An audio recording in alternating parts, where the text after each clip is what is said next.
the hard stones. She lay on the ground again, the hard stones pressing against her back. The night sky above was wide and endless, filled with cold stars that gave no warmth. For 16 nights she had slept like this, her body sore, her spirit heavy. The stones were sharp, the wind was cruel, and yet she had no choice. Every evening she looked for a softer place. But there was none. The land was broken and empty. Only rocks and dust stretched for miles. Her body trembled each night as the cold spread through her thin clothes. Sometimes she curled herself tightly, as if her arms could protect her from the world. But nothing could hide her from the pain of loneliness. She was not from this world, and anyone who looked at her would know. Her skin shimmered faintly, not like the dull skin of the humans who lived here. Her hair fell long and pale, glowing under the moonlight. She looked like a fallen star, but she felt more like a shadow left behind. On the first night she told herself it would be only for a while. On the second night she whispered that someone would come. On the third night she cried quietly, afraid her tears would freeze before they touched the stones. By the fourth and fifth she no longer cried. She only stared at the sky. On the sixth night she began to count the stars, giving each one a name. By the seventh her lips were cracked, her body weak, but still she lived. Every night was the same: darkness, silence, and the cruel touch of the ground. She had no fire, no shelter, no friend to guard her. She only had her will, and even that was fading. She remembered the warm bed she once had, far away in a place that no longer existed. She remembered voices of her people, the laughter of children, the stories of elders. Now all those voices were gone, lost in the fire of war. She alone had survived, wandering to this place where she was a stranger. Her stomach ached with hunger. Her throat burned with thirst. Yet it was the loneliness that cut her deepest. By the 10th night she began to dream with open eyes. She imagined a soft blanket, a gentle voice, a hand reaching out. She imagined someone saying her name, telling her she was safe. But when she blinked, she was alone. The stones were her only companion. She closed her eyes again, and the dream returned. She wished she could stay in the dream forever. The nights passed, each one longer than the last. On the 12th night, a storm came. The wind screamed and the sky opened with sharp rain. The stones grew wet and slippery. Her body shook as water covered her skin. She thought the storm would carry her away, that maybe she would never wake. But when the storm ended, she was still there, alive, breathing weakly. She began to believe that fate was keeping her here for a reason. On the 13th night, she looked at her reflection in a pool of rainwater. Her face was thin, her eyes tired, her lips pale, but inside her eyes she saw a fire, small but strong. A voice in her heart whispered, "You cannot end here." And so she forced herself to rise, to search again for hope. The 14th and 15th nights were quiet, too quiet, as if the world itself was holding its breath. She listened to the silence, and the silence answered with nothing. Every beat of her heart felt heavy. Every breath felt like a struggle. Still, she did not give up. On the 16th night, she could barely move. Her body lay flat, her face against the stones. She whispered to herself, "Maybe this is the last one." The stars above seemed to flicker, almost like they were laughing. She wanted to scream at them, but she had no strength left. Her eyes closed, and for a moment she thought she would never open them again. But then, in the distance, she heard a sound, a step, soft but clear, breaking the endless silence. Her heart beat faster. Her eyes opened. For the first time in 16 nights, she was not alone. Someone was coming closer. A shadow moved under the stars, a figure walking with purpose. Her breath caught in her throat. Fear and hope mixed together. She did not know if it was friend or enemy, but she knew one thing: the 17th night would not be like the others. The encounter. The figure came closer under the pale starlight. The girl pressed her weak body against the stones, her heart racing. For 16 nights no one had come. And now, on the 17th, footsteps echoed across the empty land. She could hardly lift her head, but her eyes never left the stranger. It was a man, tall, broad-shouldered, moving with steady steps. He carried a light that glowed faintly, and in his other hand was something long, a weapon perhaps. His boots struck the ground with calm confidence. When he stopped, the silence felt heavier than ever. For a moment he only looked at her. She expected him to laugh or turn away, or maybe finish her life where she lay. But instead, he crouched down, his face half hidden in the shadows. His eyes studied her, not with cruelty, but with something else, something harder to understand. "You're still breathing," he said, his voice low. The sound startled her. A human voice, sharp yet strangely warm. Her lips parted but no words came, her throat too dry to speak. He reached into his pack and pulled out a flask, offering it to her. The scent of water made her whole body ache. But still she hesitated. She did not trust him. She had been told not to. Humans were destroyers, conquerors, her people had suffered because of them. But the thirst burned too deep. Her trembling hand reached out, and she drank, each drop like fire and ice. When she finished, her eyes lifted to his again, and she whispered, Why would you help me?" The man studied her carefully, his jaw tightening. "You don't look like the enemy," he replied. "You look like someone trying to survive." The words shook her more than the water had. For so long she had felt invisible, just a shadow clinging to life. Now someone had seen her, had spoken to her as if she mattered. But doubt returned quickly, and fear followed. He unrolled a small blanket beside the fire he built. The flames crackled, chasing away the cold that had ruled her nights. "Rest here," he said simply. She stared at the soft fabric, then back at him. Her mind screamed that it was a trap, yet her body longed for relief. 16 nights on hard stones weighed heavy in her memory. Every bruise, every wound, every sleepless hour pressed against her heart. Now a choice stood before her. Stone or blanket, fear or trust, enemy or stranger. She closed her eyes and lowered herself onto the blanket. The warmth of the fire brushed against her skin, and for the first time in many nights, she did not shiver. The man sat close, his weapon still near his hand, his eyes scanning the dark horizon. He was not careless, not foolish. She could sense he had seen danger before, that he lived in its shadow. His silence spoke louder than words. She felt a strange safety in it, as if the night itself would not dare come closer while he was there. Her mind filled with questions. Who was he? Why was he here? What would he do with her? But her voice was weak, and sleep pulled at her. The stones had never let her sleep, but here, near the fire, near the human, her eyes grew heavy. Then a sound, sharp, faint, but real. Her eyes snapped open, and she saw his head turn too. Something was moving beyond the light of the fire. Not wind, not storm, but footsteps, slow and deliberate. The girl's chest tightened, fear climbing her spine. She whispered, "They found me." The man stood, his hand gripping the weapon. His eyes narrowed, scanning the shadows where the firelight could not reach. "Who?" he asked, his voice low and sharp, but she could not answer. Her lips trembled, her body froze. From the darkness came whispers, voices that did not belong to humans. The sound of hunters, cruel and patient. The man glanced back at her, his voice firm. "Stay close to the fire." He stepped forward, raising his weapon, the firelight catching the edge of steel. The girl's heart pounded as shadows moved closer. For 16 nights she had feared the stones, the cold, and the silence. But tonight, something worse was here.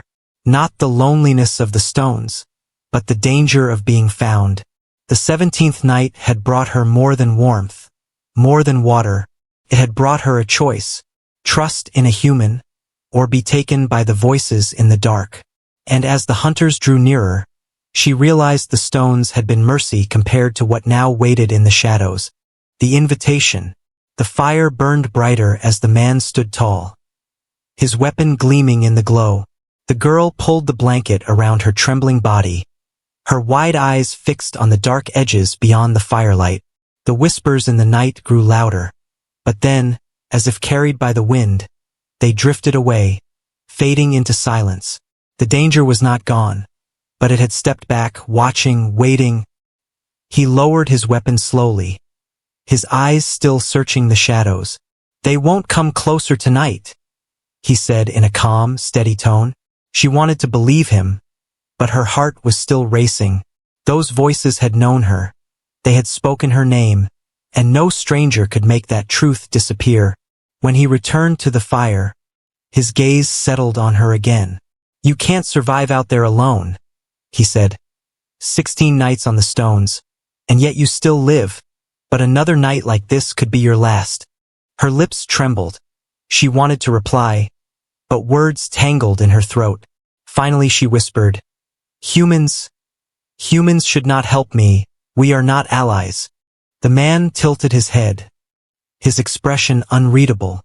"I don't care what you are," he replied. "I see someone who is cold, hungry, and hunted. I won't leave you on the stones." His words struck her heart with strange force. All her life she had heard of humans as enemies, merciless and greedy. Yet this one built a fire, offered water, and spoke with honesty. Her people had abandoned her, but here stood a human, willing to share warmth. He reached into his pack again, pulling out dry food wrapped in cloth. He placed it beside her, not forcing, only waiting. She stared at it for a long moment before taking a small bite.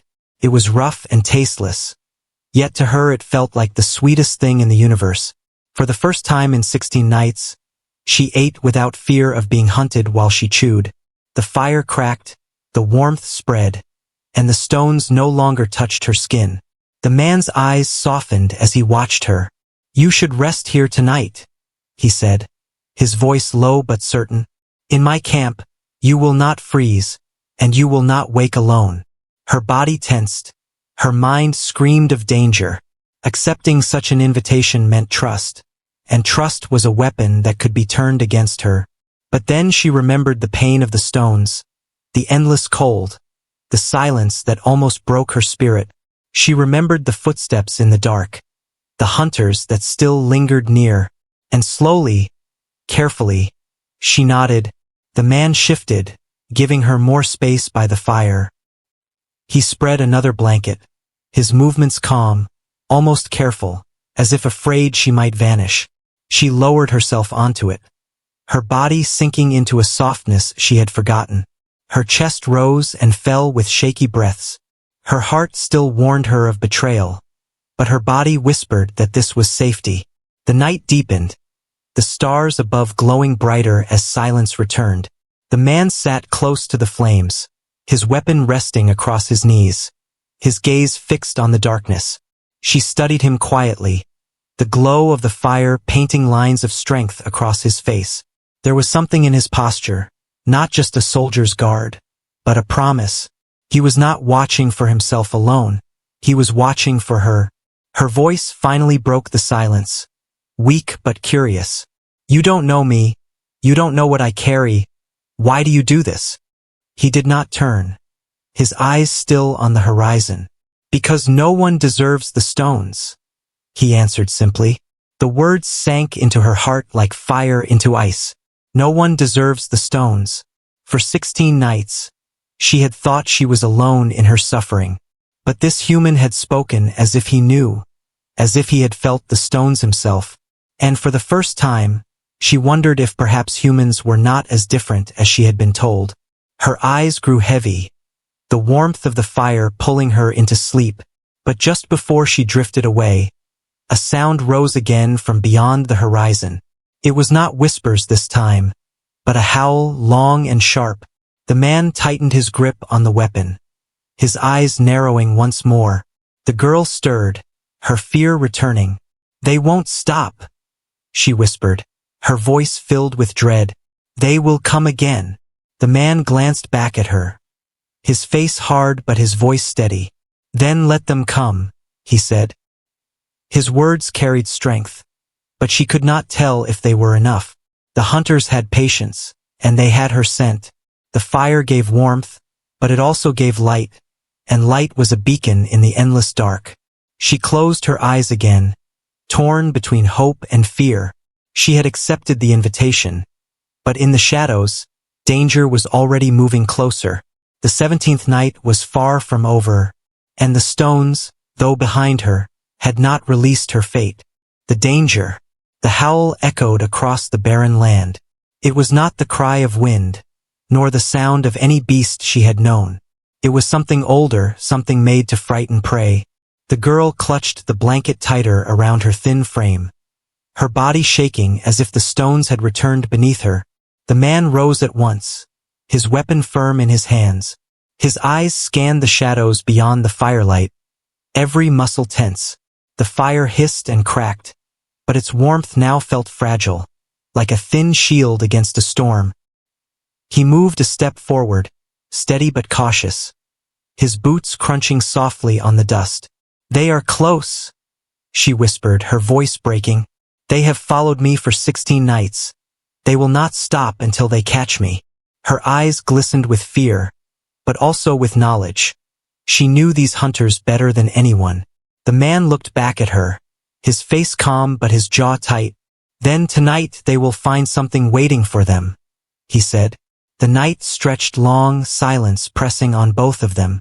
Then came the second sound, low growls, heavy steps circling the edges of the camp. The girl's breath quickened, her hands shaking as the blanket slipped. She could see shadows moving, quick and careful. Yellow eyes flickered in the darkness, never coming too close, but never leaving. "They are not beasts," she whispered, her voice low. "They are hunters, they want me alive." The man's grip tightened, the firelight flashing against the steel of his weapon. "Alive or not," he said coldly, "they will not take you." Her heart pounded, her thoughts twisted with memories. She remembered the night her people had fallen. The same glowing eyes, the same cruel voices. Her family had been taken, one by one, until only she remained. The hunters had promised to return for her, and now they had.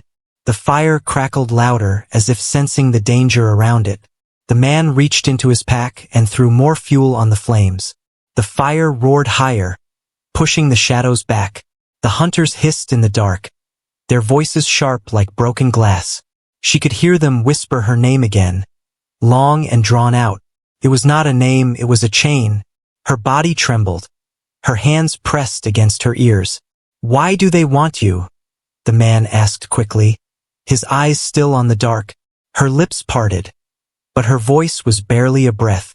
"Because I am the last of my house. They must end me to finish the war." The words hung heavy in the night. The man's eyes flicked to her for only a moment, seeing her not as a fragile stranger, but as something more. She was not just a girl on the stones. She was a survivor carrying the weight of a fallen world. The hunters knew it, and now he did too. The shadows drew closer, their whispers rising into laughter. One of them stepped into the faint edge of the firelight, its shape tall, thin, unnatural. Its face was hidden under a dark mask, but its eyes glowed like burning coals. It pointed at the girl, and a voice like ice said, "She belongs to us." The man stepped forward, blocking their view, his weapon raised. "She belongs to no one," he answered firmly. The hunters hissed, their voices echoing like broken metal. The girl's heart raced, fear twisting her. But inside her something else began to stir. For the first time in 16 nights, she was not facing them alone. The hunters circled wider, their steps crunching the ground. The fire blazed brighter, but it could not light the whole world. Darkness swallowed their shapes, making them ghosts. The man stood ready, every sense sharp, waiting for the strike he knew would come. She clutched the edge of the blanket, her breath shallow. Her mind screamed for her to run, but her body refused to move. Something deep inside her whispered that running would only return her to the stones. This night was different, because this night she was not alone. The hunters moved again, closer, the sound of claws scratching stone. The man's weapon gleamed, his stance solid. The girl's eyes fixed on the shadows, her chest rising and falling with panic. Every sound, every breath, every flicker of the fire became sharper. The air itself felt heavy, as if the world was waiting for the first blow. Then, the whisper came again, louder, crueler. Her name rolling across the dark. It was the sound she feared most, the sound that had haunted her for 16 nights. But when it reached her ears this time, something changed. She looked at the man standing firm before her, a wall of strength against the dark. Her fear did not vanish, but hope rose quietly inside her chest. The hunters were here, the danger was real. But tonight, the stones were behind her, and fire was before her, and with a human at her side. The 17th night was not only about fear, it was the beginning of something else, something she could not yet name. The truth. The fire burned low, its light flickering across the stones. The hunters had pulled back for now, their shadows fading into the dark. But the silence they left behind was heavy, filled with unspoken threats. The girl sat close to the flames, her knees drawn to her chest, her eyes fixed on the ground. The man watched her quietly, his weapon resting across his lap. His face was calm, but his eyes were sharp, waiting. He had questions, and she knew it. She could feel the weight of his gaze, patient but firm. Finally he spoke, his voice low, steady. They knew your name. They followed you for 16 nights.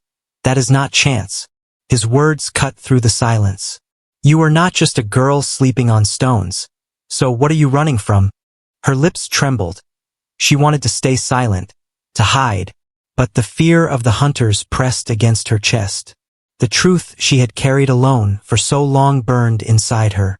Her eyes lifted slowly to meet his, and her voice cracked. I am the last, she whispered. The last of my house, the last of my people. He leaned forward, his eyes narrowing. The last, he repeated, as if testing the word. She nodded weakly, tears glimmering in her eyes.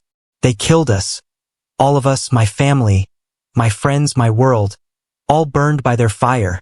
Her voice broke, and she pressed her hands against her face, her shoulders shaking. The man did not move closer, but his silence wrapped around her, strong and unyielding. She drew in a shaky breath and forced herself to continue. My house was powerful. We held knowledge the hunters feared. If I survive, the memory survives, and they cannot allow that. So they follow me.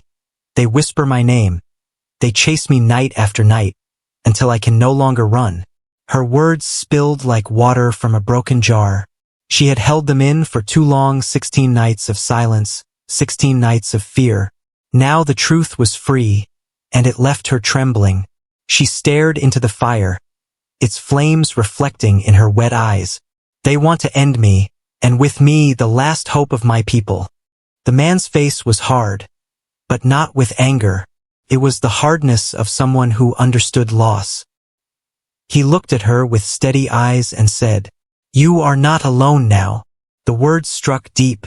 For so long she had been nothing but alone. Every night on the stones had whispered the same cruel lie, that no one would come, that no one would care. But this man, this human, had broken that silence with 4 simple words. Her breath caught, her heart racing. Could she believe him? Could she trust that a human would guard what her own people could not?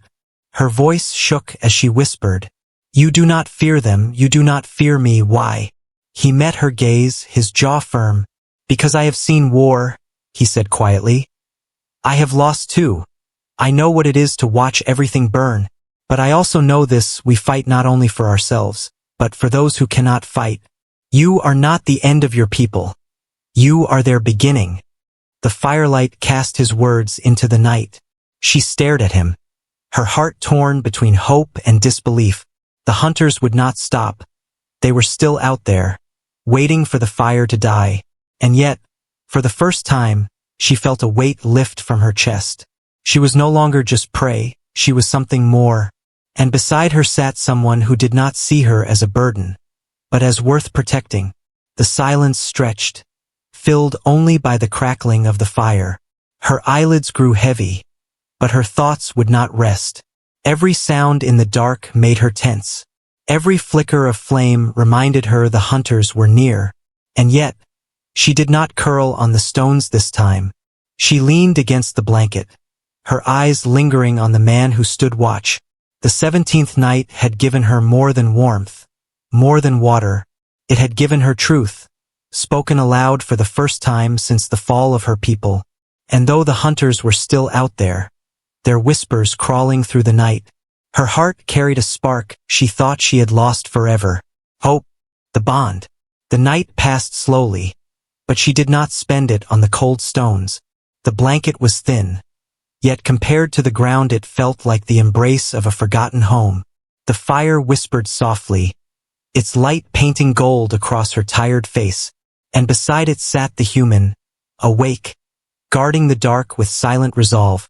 When dawn came, the first rays of sun touched the barren land. The hunters had vanished into the shadows, leaving only claw marks in the dust. The girl stirred, her body still weak but her spirit a little lighter. For the first time in many nights, she had slept without fear closing her eyes every moment. She sat up slowly, her gaze falling on the man. He was sharpening his weapon, steady hands guiding the blade against stone. He looked tired, but there was strength in his eyes. When he noticed her watching, he gave a small nod.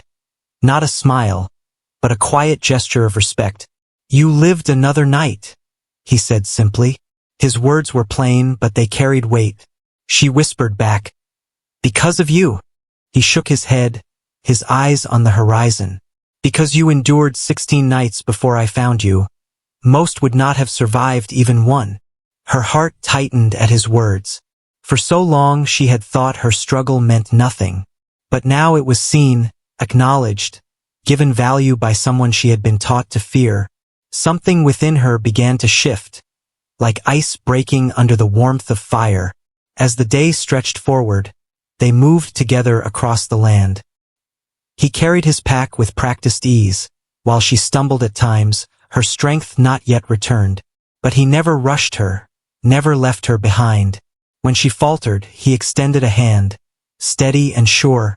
Each time she hesitated before touching it, but each time she accepted, and each time the bond between them grew. By evening they built another small camp. The fire returned, casting away the cold.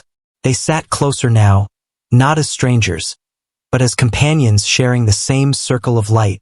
She watched him as he worked, the way he prepared his food, the way his eyes never stopped scanning the dark. He was a man shaped by survival, yet his actions carried care, not cruelty. Her voice broke the silence, soft but steady. "My people said humans were only takers, that you would destroy everything you touched." He looked at her, his eyes reflecting the flames. "And what do you believe?" he asked. She lowered her gaze, her fingers curling against the blanket. "I believed them until now." The silence after her words was heavy, but not painful. He did not press her, did not demand more. Instead he said, "Stories are weapons too, sometimes more dangerous than blades. They shape fear, they shape hate. But truth is found in what we choose to see with our own eyes." Her chest rose and fell with slow breaths. The fire warmed her, but it was his words that settled in her heart. She looked at him again, truly looked, not as an enemy, not as a stranger, but as someone who had chosen to stand beside her when no one else would. That night, as the stars spread across the sky, she spoke of her people. She told him about the songs they sang, the gardens they grew, the skies that once glowed with light. Her voice trembled at times, but he listened without interruption. Every word was a memory. Every memory a piece of herself she thought was lost. And with each one she gave, the weight she carried grew lighter. In return, he shared fragments of his past. Battles fought, comrades lost, the silence of empty camps. He did not speak with sorrow, but with respect. Each story showed her he too carried scars unseen. And in those scars, she saw a reflection of her own. As the night deepened, the bond between them was no longer silent. It was spoken, shared in words and in the spaces between them. She felt something stir inside her. Something fragile but real. A seed of trust. A spark of hope. For 16 nights she had fought only to survive. But on the 17th and beyond, she felt the possibility of something more. Yet the danger had not vanished. In the distance, faint and cruel, the hunter's whispers rose once more. They had not abandoned the chase, they would never abandon it. The man's eyes narrowed as he gripped his weapon. She felt fear return, sharp and cold. But this time it did not swallow her whole, because when she looked at him, she knew she would not face it alone.